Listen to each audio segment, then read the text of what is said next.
Saudari, mari kita membaca bagian Alkitab. Saya akan lebih menekankan dari Yohanes pasal 13 ayat 21 sampai dengan 30. Itu yang akan saya bacakan. Yohanes 13 ayat 21 sampai dengan 30. Setelah Yesus berkata demikian, ia sangat terharu lalu bersaksi, "Aku berkata kepadamu, sesungguhnya seorang di antara kamu akan menyerahkan aku." Murid-murid itu memandang seorang kepada yang lain. Mereka ragu-ragu siapa yang dimaksudkannya. Seorang di antara murid Yesus, yaitu murid yang dikasihinya, bersandar dekat kepadanya di sebelah kanannya. Kepada murid itu Simon Petrus memberi isyarat dan berkata, "Tanyalah, siapa yang dimaksudkannya?" Murid yang duduk dekat Yesus itu berpaling dan berkata kepadanya, "Tuhan, siapakah itu?" Jawab Yesus, "Dialah itu yang kepadanya aku akan memberikan roti sesudah aku mencelupkannya." Sesudah berkata demikian, ia mengambil roti, mencelupkannya, dan memberikannya kepada Yudas, anak Simon Iskariot. Dan sesudah Yudas menerima roti itu, ia kerasukan iblis. Maka Yesus berkata kepadanya, "Apa yang hendak kau perbuat, perbuatlah dengan segera." Tetapi tidak ada seorang pun dari antara mereka yang duduk makan itu mengerti apa maksud Yesus mengatakan itu kepada Yudas. Karena Yudas memegang kas, ada yang menyangka bahwa Yesus menyuruh dia membeli apa-apa yang perlu untuk perayaan itu atau memberi apa-apa kepada orang miskin. Yudas menerima roti itu lalu segera pergi. Pada waktu itu hari sudah malam. Bapak Ibu Saudari yang berbahagia ialah mereka yang mendengar firman Tuhan, menyimpan dalam hati dan melakukan dalam keseharian. Kalau kita punya anak ya, sedang mengandung, sedang hamil, seperti peristiwa tadi ya, keluarga Alfian dan Sani itu ya. 2 kali di tengah masa kehamilan ada kekhawatiran karena pemotongan gaji, begitu ya. Kalau kita sedang hamil dan punya anak dan dokter mengatakan itu adalah anak laki-laki, maukah kita memberi nama anak kita laki-laki itu Yudas? Ada yang mau kasih nama Yudas? Saya rasa orang Kristen kayaknya sulit sekali memberi nama anak kita Yudas, ya. Karena dari pengalaman, dari pengamatan, kalau ada seorang anak diberi nama Yudas, nanti akan ada kesulitan. "Oh, Yudas lu," gitu ya, "pengkhianat lu," apa begitu ya. Jadi cenderung kita sebagai orang tua, karena mempertimbangkan hal semacam itu, kita tidak memberikan nama Yudas kepada anak kita. Padahal kalau kita perhatikan, nama Yudas itu sebetulnya artinya baik. Yudas itu di dalam bahasa Ibrani-nya adalah Yehuda. Kita kenal salah satu anak dari Yakub, menjadi salah satu suku dalam kebangsaan Israel. Suku Yehuda, begitu ya. Bahkan ada singa dari Yehuda, itu menggambarkan Kristus, menggambarkan Mesias, dan artinya sebetulnya baik, yang dipuji, the praised one, begitu ya. Seorang yang dipuji. Dan bahkan bisa dipuji oleh Allah begitu. Jadi sebetulnya namanya baik, dan bahkan boleh dikatakan pada masa perjanjian baru nama Yudas itu umum. Biasa dipakai. Maka tidak heran dalam murid Tuhan Yesus saja bukan saja Yudas anaknya Simon Iskariot, tetapi juga ada Yudas yang satunya yang kita kenal sebagai Tadius. Jadi Yudas memang nama yang umum yang mestinya oke. Mestinya tidak apa-apa kita pakai. Bahkan Yudas juga adalah salah satu nama dari saudara Tuhan Yesus, adik dari Tuhan Yesus, dari Maria dan Yusuf, ya. Dan Yudas inilah yang diduga kuat yang menuliskan surat Yudas sebelum kitab Wahyu dalam Perjanjian Baru.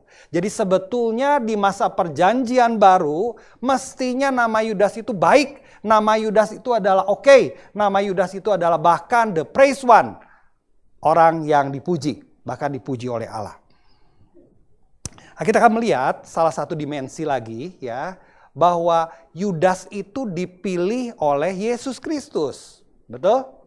Bukan dia ngasong-ngasongin diri begitu ya, dan kemudian Yesus terpaksa atau Yesus punya kewajiban. Tidak.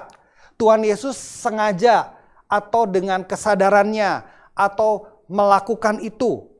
Tentu ada maksud tertentu. Jadi kalau Yudas ada di dalam bagian 12 Rasul murid Tuhan Yesus, pasti ada maksud tertentu. Dan bukan itu saja, pada masa dia menjadi murid, dia dipercaya memegang kas atau keuangan dari kelompok para murid. Bapak Ibu Saudari, ketika Yudas disebutkan sebagai pencuri, itu di bagian akhir, baik dari Injil maupun dari cerita ketika menggambarkan tentang Yudas.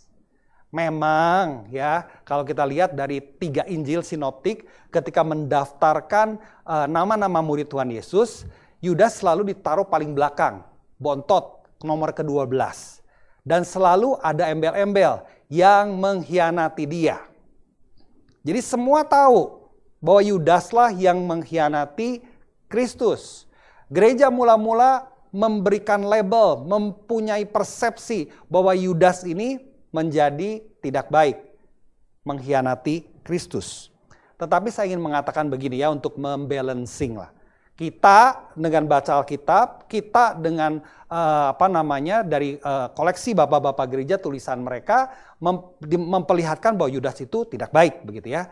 Tetapi coba perhatikan, masih ada gereja-gereja tertentu, maaf ya, tadi ya gambar tadi ya, ini ada gambar Saint Yudas tetap begitu ya. Masih ada gereja yang menggambarkan Yudas ini sebagai saint, orang kudus. Nanti kita bahas belakangan ya. Nah, dalam bagian ini saya ingin mengatakan ketika Yudas menjadi bagian dari murid Yesus, tentu Yudasnya secara personal meyakini pengajaran Yesus. Melihat dengan mata kepala sendiri mujizat yang Tuhan Yesus lakukan, dan itu makin meyakinkan dia bahwa itu adalah Mesias. Minimal dalam pemahaman Yudas. Apa itu Mesias? Kayaknya benar nih, melakukan mujizat, pengajarannya mengagumkan. Dan ketika ikut itu benar-benar Yesus berkarisma, membuat orang tunduk kepadanya, membuat orang takut kepada wibawanya, dan seterusnya. Ada perasaan, ada pengalaman semacam itu. Jadi Yudas percaya Yesus adalah Mesias. Dan bahkan dia dipercaya pegang uang kas. Kalau murid-murid yang lain tahu dia tukang nyuri, saudari kira-kira akan kasih nggak? Kita tahu ya, misalnya di gereja begitu ya. Kita tahu nih orang ini dulu di perusahaannya mungkin pernah korupsi, bahkan mungkin pernah ada mungkin diperkarakan begitu ya. Di gereja juga pernah ketahuan menggunakan uang gereja tanpa bertanggung jawab begitu ya. Akankah orang semacam ini dijadikan bendahara gereja? Saya rasa common sense kita tidak. Bahkan kalaupun ada anugerah, kita mesti menguji begitu ya. Orang semacam ini dulu pernah ada kejadian menggunakan uang dengan tidak baik di perusahaan maupun di gereja. Ya kita tidak akan berikan jabatan bendahara. Kalaupun dia akan diberikan lagi, mungkin nanti 3 tahun, 5 tahun kemudian setelah kita menguji lagi bahwa dia kemudian membangun kehidupan yang jujur. Bukankah begitu? Berarti kalau begitu ketika dia sampai pada tadi peristiwa tadi, itu kan berarti hari-hari terakhir sebelum Yesus mati di kayu salib. Masih pegang uang kas. Berarti selama memegang tidak ketahuan. Betul? Atau kedua, kalaupun ketahuan, Kristus di dalam anugerahnya, di dalam kasihnya tetap mengizinkan. Perhatikan baik-baik ya. Di dalam anugerahnya, di dalam kasihnya tetap mengizinkan Yudas untuk menjadi muridnya yang pertama. Kedua, bahkan tetap diberikan tanggung jawab dan kepercayaan memegang kas kelompok murid Tuhan Yesus. Bapak Ibu Saudari coba perhatikan di sini. Allah kita yang berinkarnasi dengan menjadi Tuhan Yesus, yang mempunyai sejumlah murid, di dalam anugerah dan kasihnya mengizinkan orang yang seperti Yudas, yang di dalam pengetahuannya yang Maha tahu, tentu tahu Yudas itu bisa melakukan pengkhianatan. Yang di dalam pengetahuan dan kemahatauannya tahu bahwa Yudas kadang-kadang mencuri uang.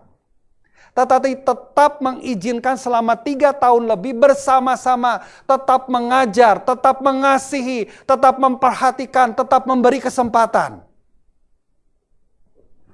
Bapak Ibu Saudari, bagaimana dengan kita? Waktu kita lihat suami salah sedikit aja begitu ya, diomelin, dicecek, kamu ini dari dulu sih kamu begitu. Istri salah sedikit, salah masak sedikit, tidak melakukan seperti yang kita inginkan. Padahal sekali itu yang beratus-ratus, beribu-ribu kali melakukan dengan benar. Baru kali itu dicecer habis. Kamu ini kurang memperhatikan saya dan seterusnya. Anak sama, orang tua sama. Bapak Ibu Saudari, kepada orang yang demikian, Tuhan Yesus tetap merangkul, tetap mengasihi, tetap memberi kesempatan.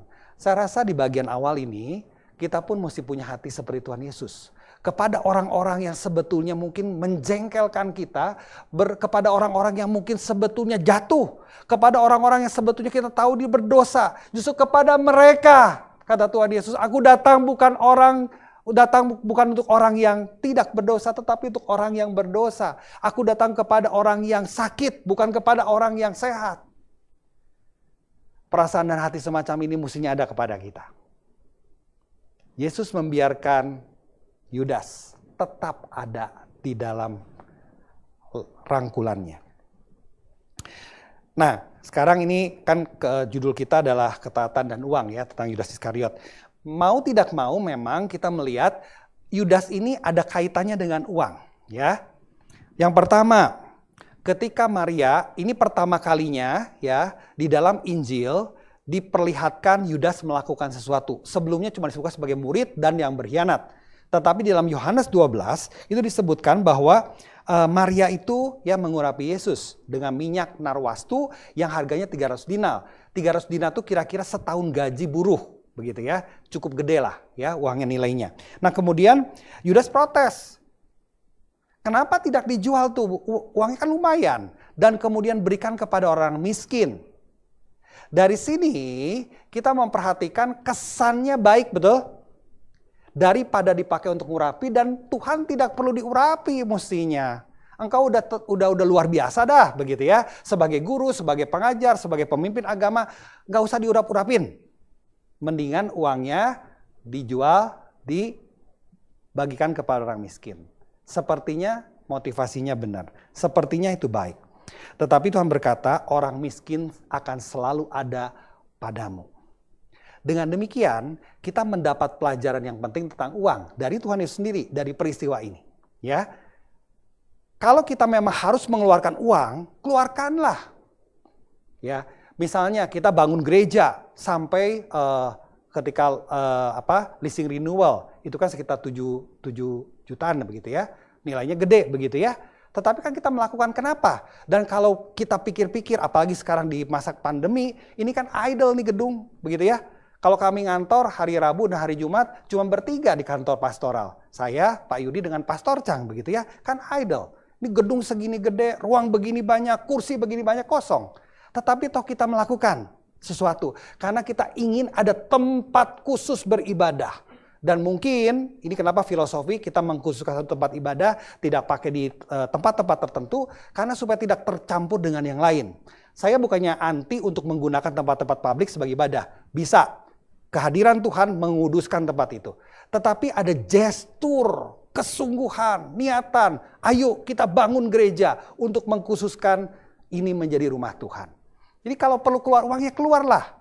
Ya, itu sebabnya saya bisa makan dengan nilai yang tidak biasa. Misalnya kalau lagi anak ulang tahun, istri ulang tahun, ada hari khusus, ya saya makan dengan misalnya ke restoran yang harganya buat kami ya lumayan lah begitu ya. Ya sekali-sekali nggak apa-apa. Tetapi yang jadi masalah kalau itu menjadi gaya hidup. Oh, makan dengan sekali makan itu $50 satu orang setiap hari begitu. Nah, itu jadi pertanyaan. Apakah selalu kalau makan itu harus $50 sekali makan satu orang? Itu pertanyaannya ya. Jadi pelajaran tentang keuangan yang pertama berdasarkan hal ini adalah ya keluarkan yang perlu dikeluarkan. Yang harus ya. Dan berkaitan dengan yang kedua adalah ketika Yohanes memberi label. Karena dia adalah yang memegang kas dan dia suka mencuri. Begitu ya. Berarti yang kedua prinsip tentang keuangan adalah kalau kita dipercaya mengelola keuangan. Baik dalam keluarga, baik dalam gereja, baik dalam perusahaan. Kelolalah dengan baik, dengan jujur. Sederhana. Jangan seperti Yudas. Yang walaupun mungkin gak ketahuan, tapi pada akhirnya orang tahu. Dan sebetulnya Tuhan tahu. Yang ketiga, karena kelemahannya adalah uang, maka Yudas di puncak dari rebelliusnya, pemberontakannya, ketidaktaatannya kepada Tuhan, itu mengambil keuntungan dengan uang lagi. Jadi ini kalau boleh saya bilang ini dark side-nya Yudas, ya, masalah uang ini. Kelemahannya Yudas yang gampang membuat dia jatuh di dalam dosa, uang. Jadi di masa akhir, pada kesempatan terakhir dia mau menolak Yesus, maka tetap dia pengen dapat keuntungan dalam bentuk uang. Ini adalah kelemahan. Bapak Ibu Saudari, kelemahan kita mungkin nggak uang. Kalau soal uang mungkin malah kita boros begitu ya. Kita generous mungkin begitu ya. Bisa jadi ada kelemahan lain. Tetapi itu yang membuat kita harus hati-hati. Karena bisa jadi hal itulah, kelemahan itulah yang membuat kita suka gagal mentaati Tuhan.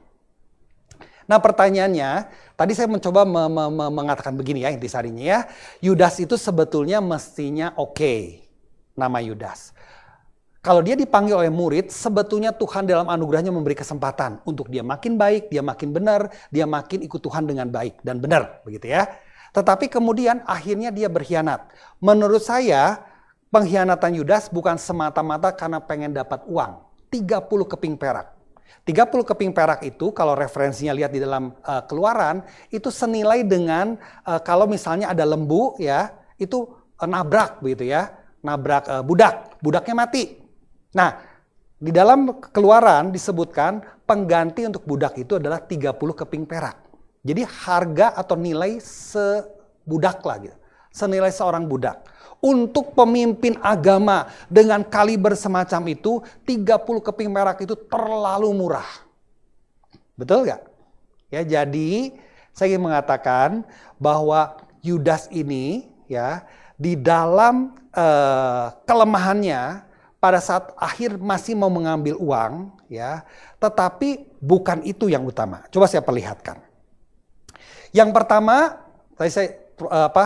yang saya mau usulkan adalah bukan semata-mata karena uang. Uang itu terakhir lah ya.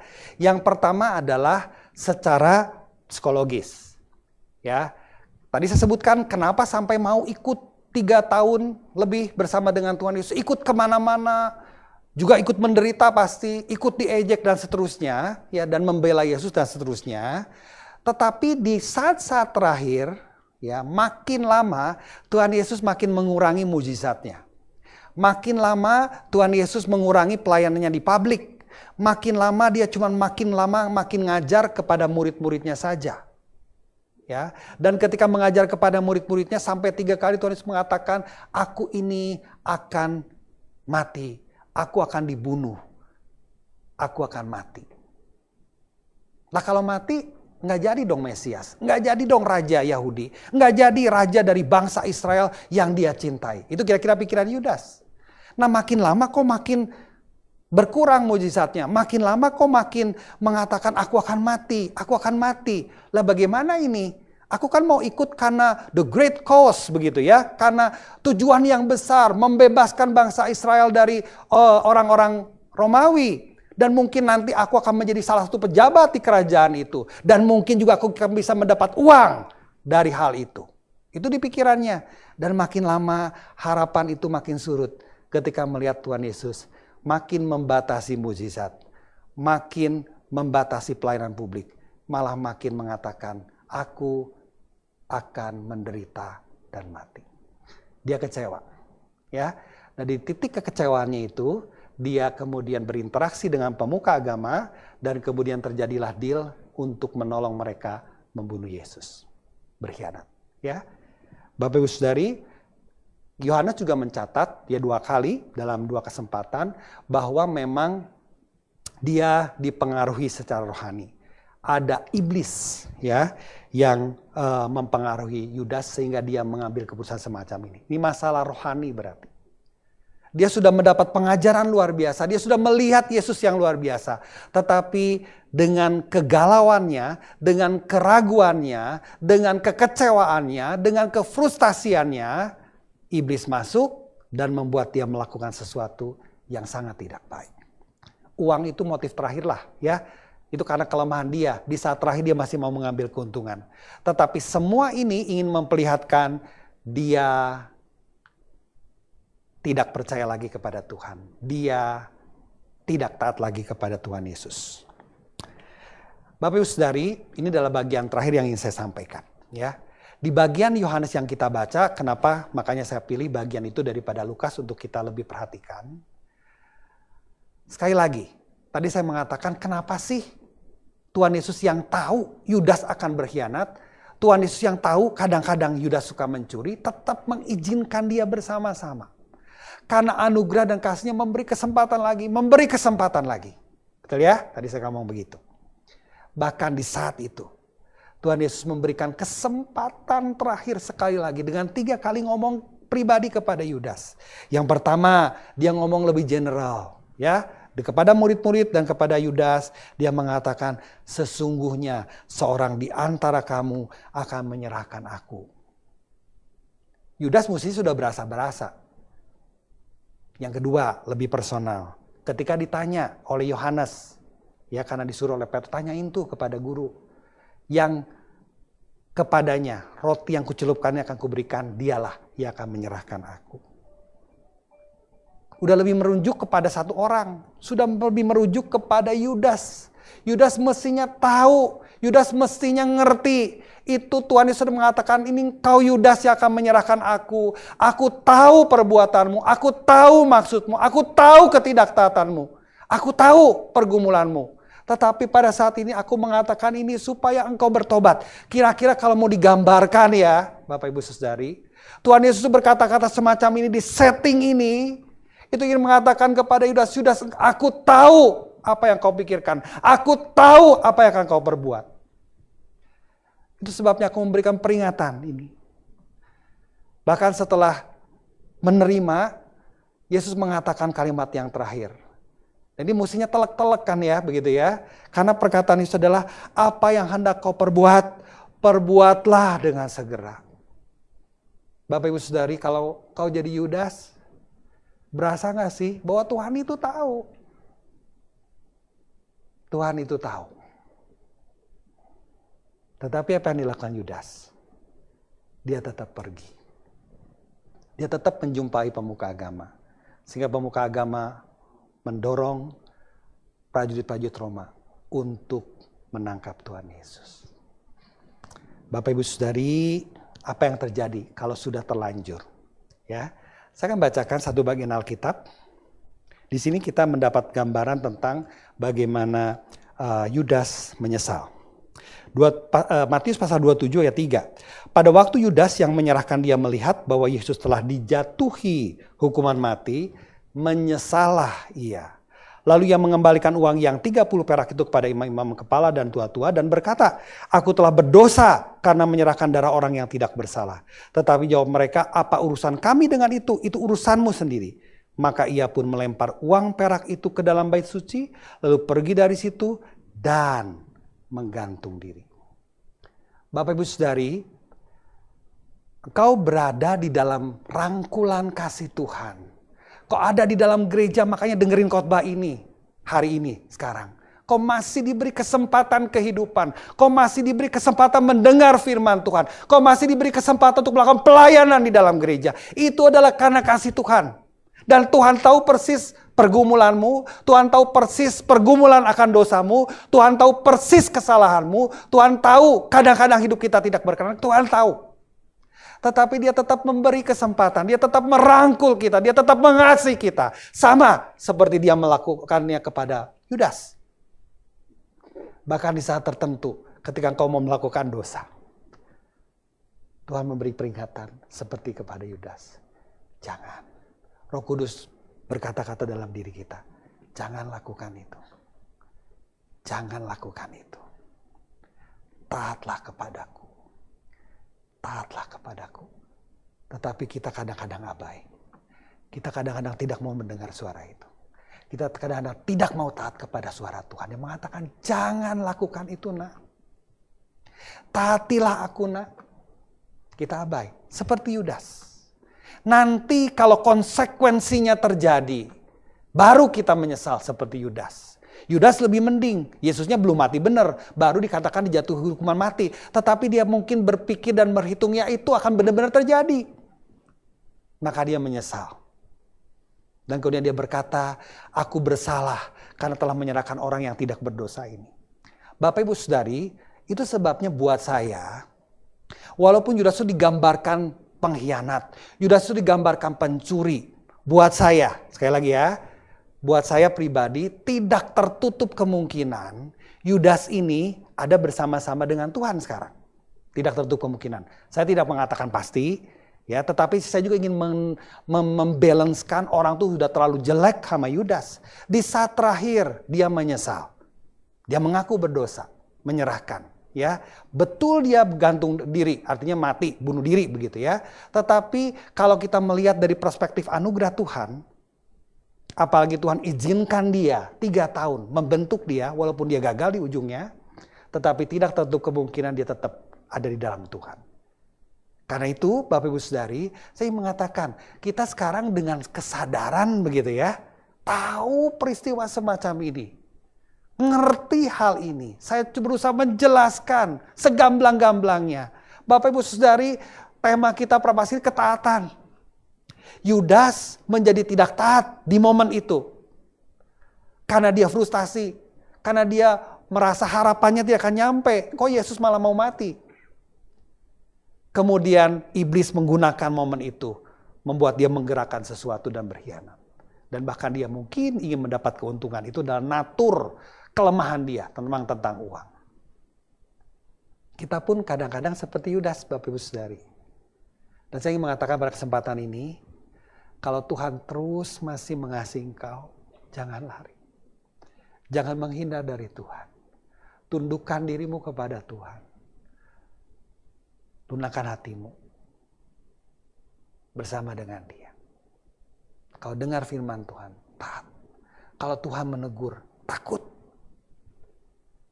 Supaya kita tidak menyesal seperti Yudas. Supaya kita tidak mengakhiri hidup kita seperti Yudas. Bapak Ibu Saudari, mari kita akan bersama-sama merenungkan firman Tuhan secara personal. Silakan mengambil waktu teduh. Sikap bersaat teduh.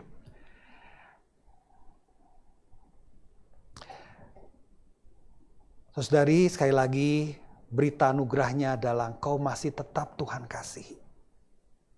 Kau masih ada dalam genggaman Tuhan, bahkan kau menunjukkan dirimu masih beribadah. Masih mau, walaupun mungkin kadang-kadang relaktan, kadang-kadang aduh kenapa sih mesti ibadah, aduh tidak nyaman, lebih baik mungkin melakukan yang lain. Tetapi engkau masih ada saat ini bersama dengan Tuhan, diberi kesempatan oleh Tuhan beribadah. Masih di lingkungan orang Kristen, masih di dalam lingkungan gereja, masih dalam lingkungan keluarga yang mengasihi Tuhan, yang mau belajar beriman kepada Tuhan. Anugerah Tuhan akan terus mencari semacam itu. Tetapi jangan sampai engkau terus mengabaikan Tuhan, mengabaikan panggilannya, mengabaikan perintahnya, tidak mentaati. Jangan sampai kita secara sengaja, bahkan ketika Tuhan memberikan peringatan-peringatan terakhir, jangan lakukan. Jangan lakukan. Atau Tuhan memberikan perintah, taatilah, taatilah. Tuhan sudah memberikan peringatan yang terakhir melalui khotbah ini kepada Anda. Taatilah Tuhan. Jangan berbuat dosa lagi. Silakan berdoa secara pribadi kepada Tuhan. Musik bisa mulai memainkan. Minggu Prapaskah pertama saya berkhotbah dan menantang kita. Kalau bisa sepanjang Prapaskah sampai dengan Paskah, saudari secara serius bergumul untuk satu hal saja, tidak usah banyak-banyak. Kalau ada dosa tertentu, perangi itu, berdoa kepada Tuhan, minta Tuhan menolong. Saat ini saya mengingatkan hal itu. Dan ini juga mungkin menjadi peringatan buat saudari. Sama seperti Tuhan mengingatkan Yudas. Saudari, datang kepada Tuhan. Serahkan dirimu. Taatilah Tuhan.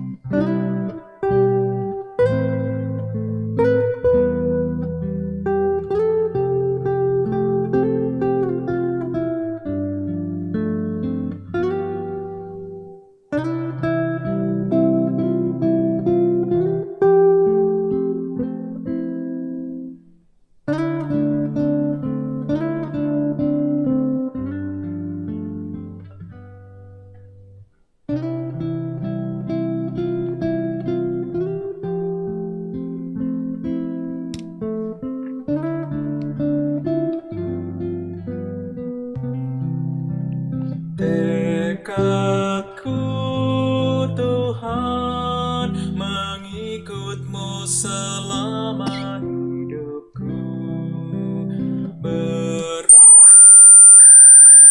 teguh kepada iman dan percayaku,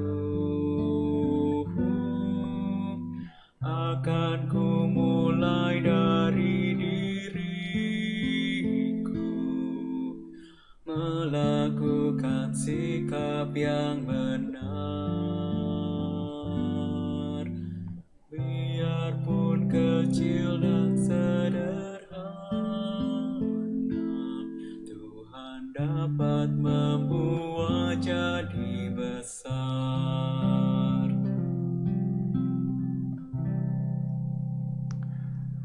Bapa di surga, ini kami, di Prapaskah ini kami terus memeriksa diri kami. Kami terus memohon anugerah Tuhan. Kami terus memohon pertolongan Tuhan. Ini kami Tuhan, mau mengikuti kehendak Tuhan, taat akan firman Tuhan.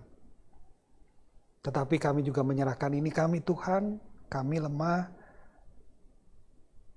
kami seringkali tidak taat.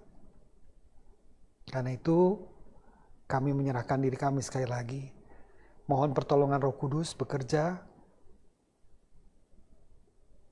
Kami membuka diri untuk diingatkan oleh Tuhan terus. Seperti Tuhan mengingatkan Yudas.